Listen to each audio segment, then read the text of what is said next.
Në malin me mbi 17.000 vota të pavlefshme në qarkun e Tiranës, Partia Demokratike është e bindur se ka mjaftueshëm vota të vlefshme që PD të marrë mandatin e 14, praktikisht nxjerrjen e Ilir Ali Mehmetit deputet. Në një intervistë për MCN, drejtuesi politik i PD për qarkun e Tiranës, Belind Kolliçi, tregoi se kanë depozituar kërkesën për të marrë të gjitha pamjet filmike për Tiranën në KQZ dhe më pas të rinumërohen votat e pavlefshme. Ne kemi informacion që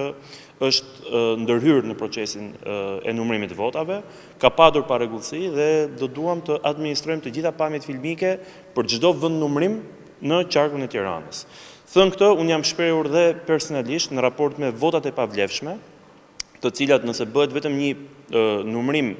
i dytë i votave të pavlefshme dhe një konstatim i dytë,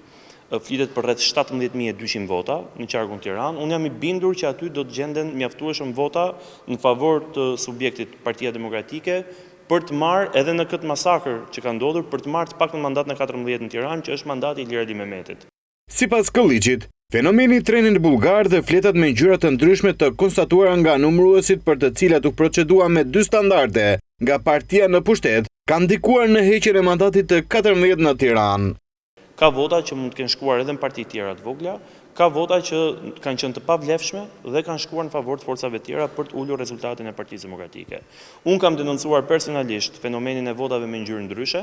në shkollën Sami Frashëri, aty ku është bërë numërimi i njësisë numër 9 i votave, ku ka patur flet dukshëm me ngjyrë të verdh më të rënd, pra më të dukshme se sa fleta normale e votimit, në të cilat në një grup numërimi janë dakordsuar numëruesët edhe të Partisë Socialiste dhe të PD-s që këto vota janë të pavlefshme. Në një grup tjetër, të njëjtën gjë kanë bërë numëruesit tanë të Partisë Demokratike, por numëruesit e PS-s kanë ndruar mendje dhe i kanë shpallur të vlefshme, me vendim të KZAZ-s që drejtohej dhe kishte shumicën